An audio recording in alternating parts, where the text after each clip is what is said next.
Hi there, and welcome back to Continuing Education, the place where parents can find real ways to support your child's learning with actually useful information. And today we're diving into one of the biggest milestones in childhood, learning how to read. Before we begin, I will introduce myself. My name is Heidi. I'm your host. Teaching a child to read can feel overwhelming. Maybe your child is just starting out, maybe they're struggling, or maybe you just want to make sure that you're using some of the best strategies. The good news is you don't have to be a trained teacher to guide your child. As a disclaimer, I am not a trained educator. What I am, however, is a mom who's done a lot of research. And I believe what you do need are research based, practical techniques that actually work. And when you're homeschooling, it can feel really overwhelming to teach your kid to read. Um, h However, once you do, as someone who's homeschooled for a really long time, not only does it open your child's world up, it really opens up your world as a parent as well, because the flexibility and the things that you can do with your kid, gets much larger very quickly. So learning how to read, obviously one of the most fundamental skills. And in today's episode, I'm going to walk through some of the steps of teaching reading, starting with foundational skills like sound awareness, then moving into phonics and decoding, building fluency with sight words, and finally comprehension. Along the way, I'm going to share some fun activities, and I'll also talk about what to do if reading doesn't come easily for your child. I hear it over and over in homeschool circles, moms that have kiddos that are on the older end and they just haven't grasped reading yet. They don't know what to do and they get really worried. Don't worry, your kid will eventually learn how to read. Grab a notebook if you want to jot down some notes. But if you're not in the mood for that, don't worry. I'm going to put what we talk about today in our show notes. So just sit back and listen if that's your thing too. By the end of this episode, you'll have a toolkit of strategies that you can start using right away. So let's start with readiness skills. So before a child can read words on a page, they need a strong foundation. Those early skills are sometimes called pre literacy skills or readiness skills. If your child is in this stage, they're probably a little bit younger. I recommend taking a moment to Google pre literacy skills and learn about those skills. There are generally five or six that are mentioned. And you just want to kind of take each one and kind of assess your child to see where are they with readiness. Are they even ready to read? Because just because your kid hits the age of 4 or 5 doesn't necessarily mean that they're actually ready to start reading. So um, google Google pre-literacy skills or readiness skills and make an assessment of your child. Like I said, there's normally five or six that are typically mentioned, but today we're going to talk about three. The first one is a big one. It's phonemic awareness. That's PHONEMIC, phonemic. This is the ability to hear and to play with sounds and words, not necessarily the letters or knowing what they are. But for example, if I say the word bat, can your child tell me that it starts with the B sound? Or if I say cat, can they tell you that it rhymes with hat? To develop and assess your child's skills, there are a few simple games that you can play. So the first one is play I Spy, but with sounds. So I might say something like I spy something that starts with the k sound. And do they say car or cat? You're really just having them play with the sound itself. You don't care if it starts with C or K. What you really want to know is do they know the sound? The second one is clapping out syllables in words like elephant has you would clap 3 times, elephant. And again, you're calling out the sounds of the words, not necessarily the letters, but you're calling out the sounds in the words. So they're starting to understand that words have different sounds. The third one that you can do is to swap sounds. So, for example, you would say, what word do we get if we change the in mat to k? And hopefully they come back with cat. That's kind of a little bit more advanced from the other two games that we talked about. But really, they're starting to play around with the sounds and see what other words can we make with different sounds. Again, not focusing on the letters themselves or even the sound that they make, but really just the sounds themselves. Another readiness skill is print awareness. So kids need to understand that print carries meaning. So they have to be aware of words, obviously, before they can read them. And the most fundamental of this is knowing how books work, that there's a front cover and a back cover and what it looks like when it's upside down and what page to start on, that print is read from left to right and up to down. And when kids get comfortable with books, from knowing how to open a book to understanding what that those black squiggles on the page mean something, then they can start to concentrate on starting to actually read the words. There are a few things that you can do to build this skill. The first one, obviously, is read, but I'm going to recommend that you read board books that your child can handle on their own. When I was a young parent, I was super excited. I'm an avid reader. I love to read, and so I bought my kids a lot of books. But I remember seeing the board books. I got them as presents, I think, at like a baby shower type thing. But I never bought them on my own, and I regretted it. And here's why. Um, I didn't wanna buy them on my own because they seemed like they would be useful only for a short amount of time, and it's true, your kid eventually transitions to books with paper, but your kid can handle the book on their own when they're board books without fear of tearing the pages. So I would want my kid to love reading, and so I would hand them the book, and then inevitably when they turn the page, they weren't careful because they're kids, they're toddlers, they're 18 months old or a year old or whatever, and the page rips, and I would feel really sad, and I know that reaction, even if I wasn't, like, yelling or getting upset with them, I know that I wasn't engaging in reading the book um as comfortingly as maybe as I could have or should have. So I recommend getting board books. They can handle it on their own. You can let them turn the pages as you read together, and they get really comfortable with board books. The key to this is one, teaching them how to use books, that it's left to right, that there's a front, that it's upside down if it looks like this. But also helping them feel safe and happy when they're holding books. So again, if you're not reacting to a torn page or saying, "Oh, be careful," or "This is how you do it," and kind of belaboring the point, they start to feel feelings of warmth and comfort when a book is in their hands. So that kind of has two purposes. The second thing that you can do to build this skill is to point to the words as you read. You don't have to do this all the time, but as you read, follow along with your fingers so they get the trajectory of what you're actually reading. This actually comes really innate. This is something that many parents are already doing with their kids when you're reading. And so this is obviously one that's probably pretty simple to put into play. But know that when you're doing that, you're actually really helping them build the skill of print awareness. The third thing is you can talk about print even when you're not actively reading together. So you can look for letters and words on signs and labels and lists.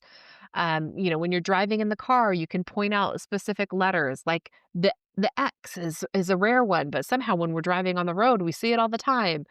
So point out those, especially as they start to become familiar with them or maybe familiar with their name, point out those letters and those words.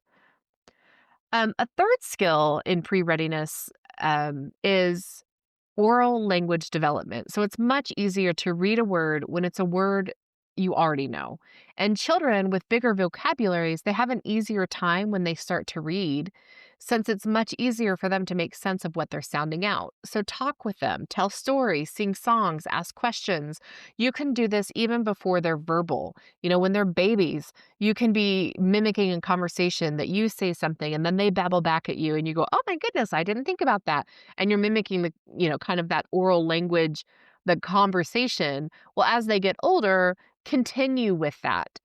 A great certified method here is something called dialogic reading. So as they get a little bit older, and maybe you are sitting down with reading with them, or maybe you're even just making up stories and you're not necessarily reading yet, instead of just reading the story straight, you can stop and have a discussion about the book. So, for example, pause and ask, "What do you think will happen next?" Or, "Why do you think the character looks sad?" This keeps your kid actively engaged and helps build their comprehension before they're even decoding the words. This also has a dual purpose that if you have someone like a neurodivergent kiddo who maybe struggle with emotions or comprehension of emotions or people, not only are you helping them with reading, but you're also helping them with another purpose, which is understanding social stories and how to make sense of emotion and what facial recognition looks like. So good all around to do that. Another way to build the skill of oral language development is to have lots of conversation with your kids and explain the meanings of new words. So, you, as parents, become walking dictionaries. I have been a walking dictionary for my child from the minute they could speak, and often they would ask me the same word over and over. It can be overwhelming, it can be a little tiresome, but I recommend never declining to explain new words because you want your kid to feel safe asking you questions without feeling embarrassed or that they don't already know or that they didn't remember. So refrain from saying things like I already told you this or don't you remember we learned that last week? If you just kind of define it, especially as your kid may hear that word in new context over time, so they may ask you that word over and over, just explain it and move on because then they will feel safe coming to you and they will understand that it's okay to ask you the meanings of new words. And if you're in conversation and there's a new word, proactively explain it. You don't have to wait for them to say, hey, I don't know what that means because that may make them feel stupid or dumb. Just point out the definitions of words, especially if it's a word that may sometimes get mixed up or feel really big, or even if it's simple and you're not quite sure that they understand, explain it. All right, let's talk. So now you've got the pre readiness skills, you're ready to kind of move on to the next step. The next thing is phonics and decoding. So once your child has those early skills, it's time for phonics. And this is where they connect letters to sounds. You can kind of think of it like cracking the code of written language. There are lots of certified programs that are used in schools. For example, Orton Gillingham is one such system, and it's really well known for being excellent for dyslexic students because it uses a multisensory approach. They do have free resources for parents, by the way. So if you go to orton-gillingham.com/for-parents, don't worry, I'll include this in the show notes. There are lots of resources for parents there that are totally free. Most of these things use a very structured approach where they introduce just a few letters and sounds at a time. They practice blending those sounds into words, and then they review them, often in a multisensory way. So let's say you introduce the letters M, A, and S. You can practice blending them into words like am, Sam, mass. That way, they're seeing the letters in various formations and they're learning that different types of sounds they make. Um, will differ based on where they are, where the letters fall, or what letters come before or after them. One of my favorite techniques for introducing letters was actually what we did with my when my first kiddo was preschool age. We did a letter of the week.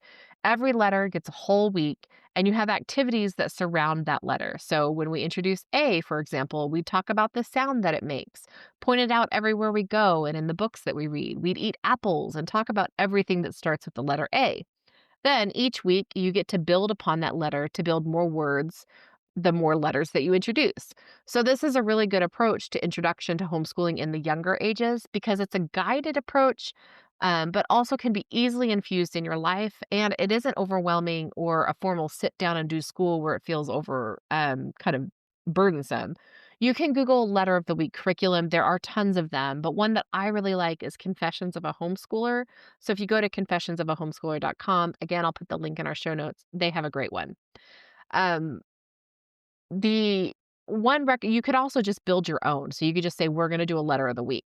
What I would recommend with that is that you don't necessarily have to go A, B, C, D, because if you're building words upon the letters that you've introduced so far, you're going to find that there are not a lot of words that you can work with on A, B, C, D. So you might want to introduce letters in a way that builds lots of blending options.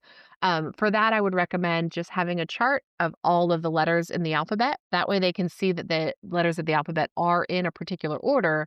But then as you introduce them, maybe you're circling them or highlighting them or putting a star next to them to indicate, yeah, we're doing this letter and it's not in the order of the alphabet song, but it's the 10th letter. And that way you can kind of blend into words a little bit easier. Um, and it gets more exciting much more quicker if they can see the words actually doing something. So here are some techniques you can use for kind of introducing those letters. The first one is not obviously, but use magnetic letters on the fridge. So you can ask your kid to move letters around to make words. Another technique is writing letters. So getting that multi-sensory approach, write letters in sand, shaving cream, or rice. Basically, you have your kid trace something while they're saying that aloud. It's that multi-sensory approach to by seeing it, saying it, and feeling it. You can put shaving cream directly down on your table, or you could put shaving cream in a gallon-sized bag or rice, for example, and seal the bag, and then have them use that over and over, and then they get to kind of it's a it's a way to kind of if they don't like to get messy, like you have a kiddo who doesn't like to get things on their hands, you can use that, or it's something that you can just use over time. Another technique is playing a blending game. So you might say something like, "Can you put these sounds together? K, a, t." And then you can even point to the letters that are those sounds. What word is that? And then they can kind of blend the sounds together, say the word, and they get really excited because now they're reading, right? It's important to encourage your kid to actually sound out the words and not just guess from pictures. So it can be really tempting for kids to look at the picture and say, "Oh, that must be a dog." But if the word is log or beaver or whatever, that won't work. So remember that reading means decoding the letters and not just guessing at them. So try to encourage them to actually read the words or sound them out as you practice this. So now that we've kind of got the phonics together, we can start to talk about sight words and fluency. Fluency, sorry. So once they start the decoding, they're going to run into words that don't quite follow the phonics rules they may have just learned. That can be really frustrating. Words like said or was or the. These are called sight words or high frequency words. One certified approach that really works for this is something called the heart word method. Instead of memorizing the whole word by sight, children can learn to decode the regular parts of the word and memorize the irregular parts, quote unquote, by heart. There's a whole system, and if you want to learn more about this method, reallyGreatReading.com has some really good resources and multiple videos that go word by word on these really common words. If you have a literal kid like I do, it's worth noting that they use the phrase learning it by heart, which can be really confusing for kids who don't understand phrases like that and they won't pick it up by context. So instead, I actually just say sight word, which means I kind of explained there are some letters that will sound different in certain words based on the other letters around them. And for those, we just have to be able to look at them and understand how they sound just by sight, by just what we're looking at. So for example, in the word said, the S and the D are regular. They use the phonics rules that we would expect. But the middle AI makes an unexpected sound. It makes the sound. So using the heart word method or the sight word method, you'd say that's the part we just have to learn by heart or by sight, by seeing. Instead, I would just tell them that that's just something that they need to know when they see it. So here are some fun practice ideas for sight words. These are ones that I use directly, and we're going to start with my favorite, which is the flashlight game. So post sight words on the wall, turn off the lights, and shine a flashlight to find and read them. This makes practicing words more of a game, and instead of feeling like it's work or a burden. You might start by leaving the words, having the words have the picture with them, kind of as they're getting to know them.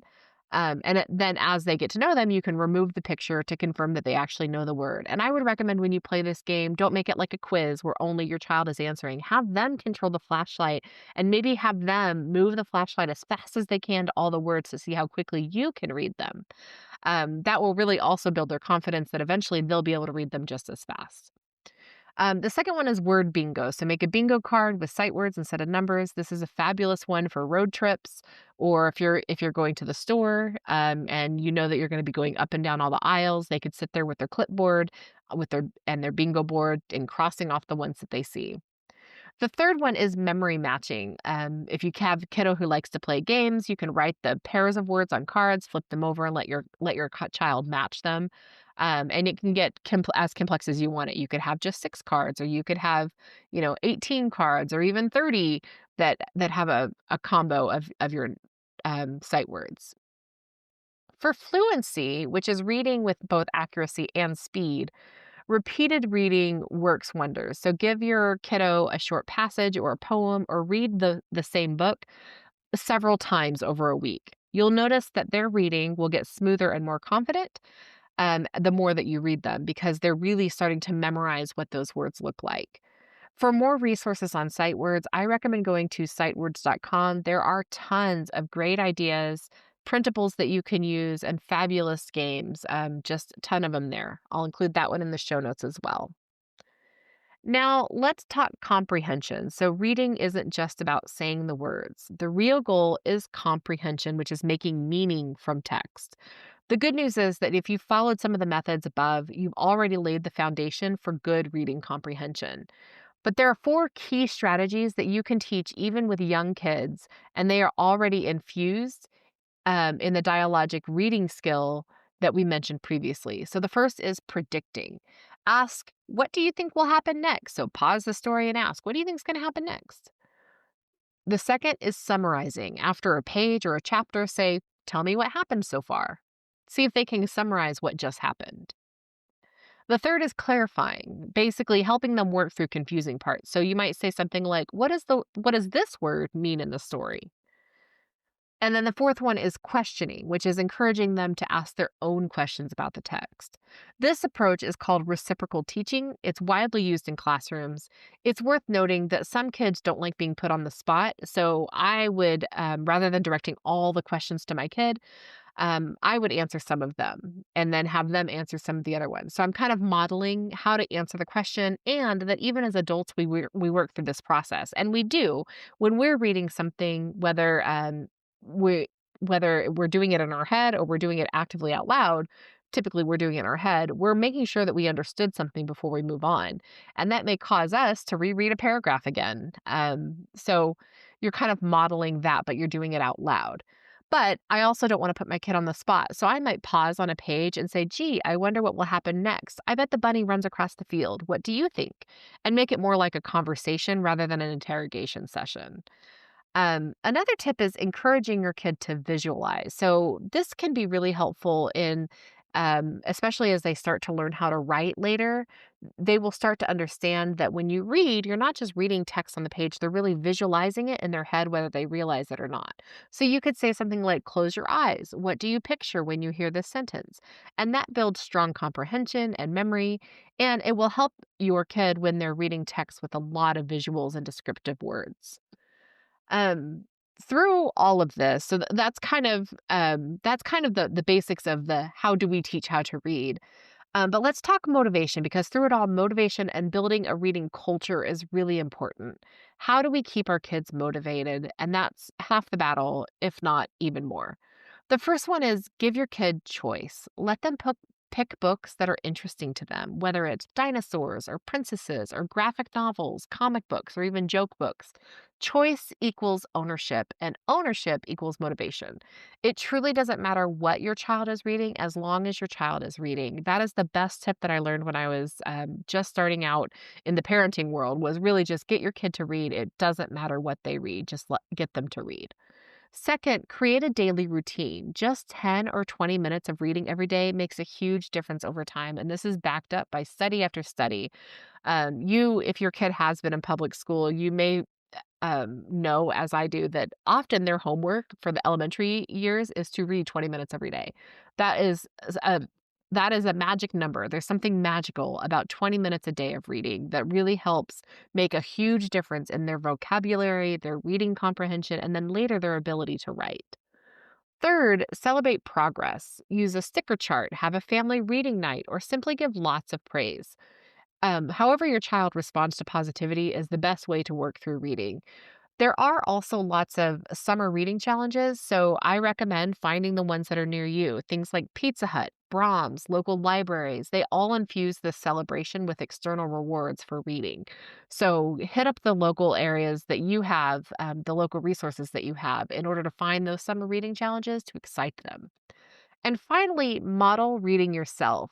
If your child sees that you're enjoying a novel or flipping through a magazine or even reading a recipe, they understand that reading is part of everyday life. And this has been a struggle for me because I like podcasts and ebooks. I do like reading a book, but they require me to sit down and read the book. And so I've kind of turned to podcasts and ebooks over the years because they let me do something else while I learn. But I've had to learn that actually getting out a book in print helps me demonstrate to my kids, because they're seeing me read directly. They're not If I'm listening to an ebook, they're not getting that same concept that mom is actually engaging in something that's educational or reading based.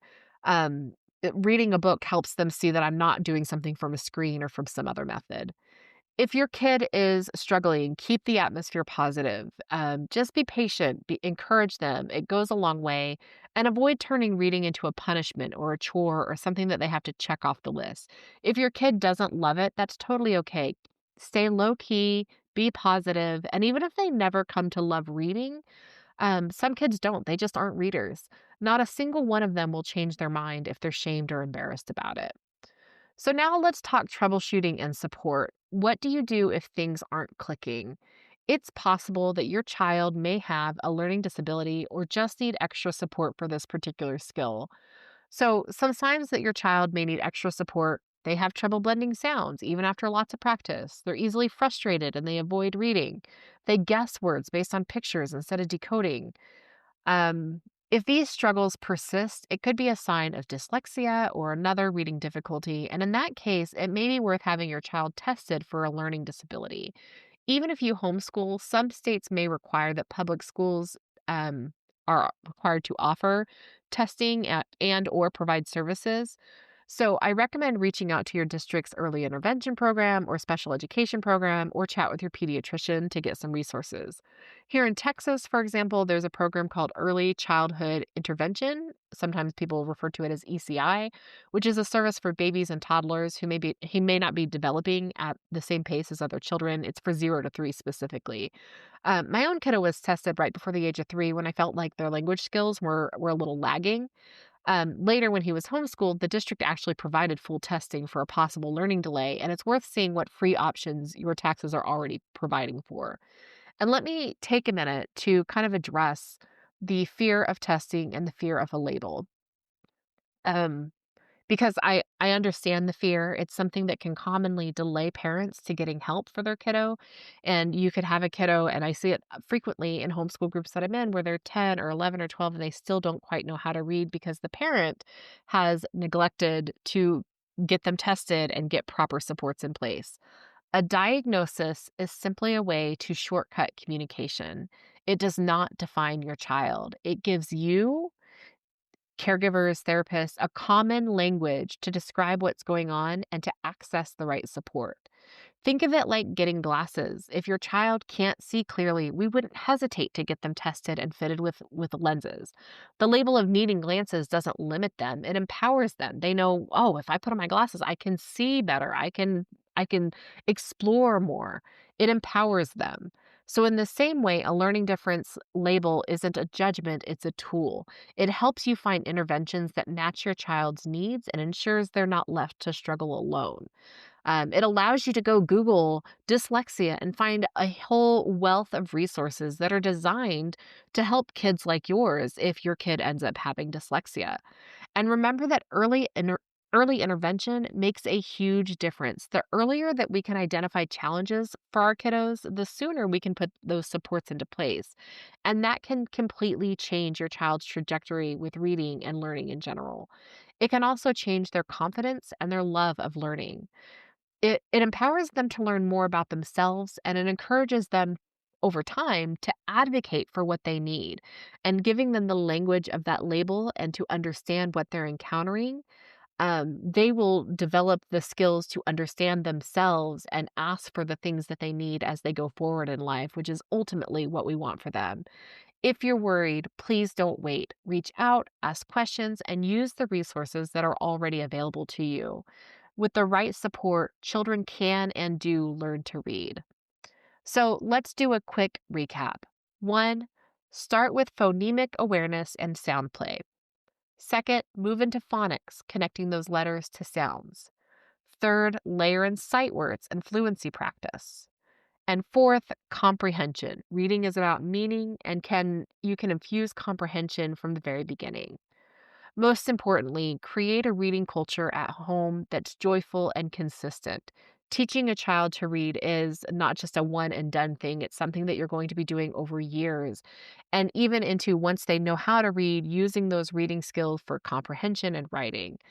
It is the greatest gift you can give your kiddo. It's not just about school, it's about unlocking their imagination, their knowledge, and opportunity in the world. So this week, I challenge you, try one new activity from today's episode, maybe a little rhyming game, maybe a sight word hunt, maybe just reading aloud with questions. Small, consistent steps can lead to big progress. If you need a reminder of some of these activities, visit continuingeducationforhomeschool.substack.com, and we've got a reference printable all ready for you. Thank you so much for joining me today. If you found this episode helpful, share it with a friend, leave a review on whatever podcast app you're using so more parents can find these tips. And remember, you're not just teaching your child to read, you're opening the door to a lifelong love of learning. Until next time, happy reading.